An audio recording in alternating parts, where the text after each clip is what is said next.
तर मंडळी, मागे मी तुम्हाला चिंचगुळाची आमटी कशी करतात ती दाखवली होती.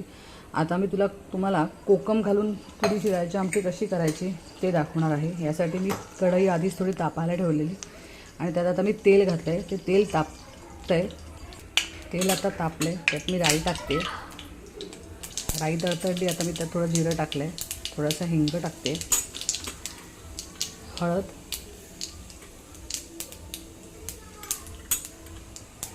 आणि थोडं लाल तिखट जरासंच टाकणार आहे, कारण मी यात मिरच्या टाकणार आहे. आणि आता मी ह्यात टाकते टोमॅटो आणि मिरच्या मी जरा फोडणीतच टाकते, कारण मागे आपण नुसत्या वरतून ठेवल्या. पण ह्या वेळेला जरा मी फोडणीत टाकणार आहे, कारण मग त्या मिरच्यांचा तडका चांगला बसतो. थोडंसं हलवून घेते.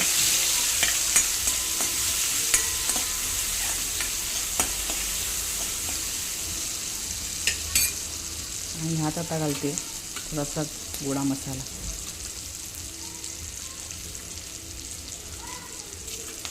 आणि या फोडणीतच मी थोडंसं आधी पाणी घालणार आहे. पाण्याला जरा उकळी आली की मग आपण आपली घोटलेली डाळ यात घालायची.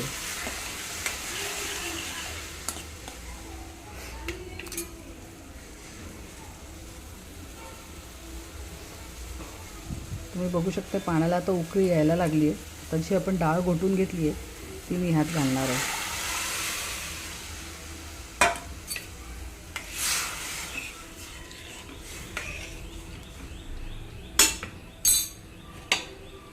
थोडीशी डब्याला डाळ आहे, डब्यात थोडी अजून, तर थोडंसं पाणी घालून मी ती डाळ परत आटते.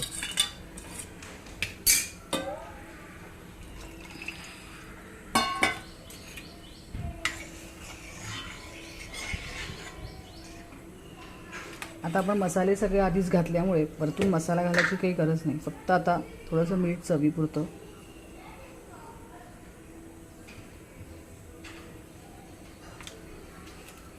कोथिंबीर,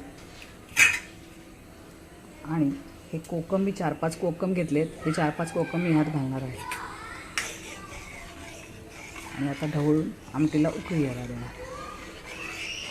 आमटीला एक उकळी आली की मग आपण त्यात थोडासा गूळ घालूया. आमटीला साधारण उकळी यायला लागली आहे. मी आता ह्यात गूळ घालते आणि परत एकदा हलवणार आहे.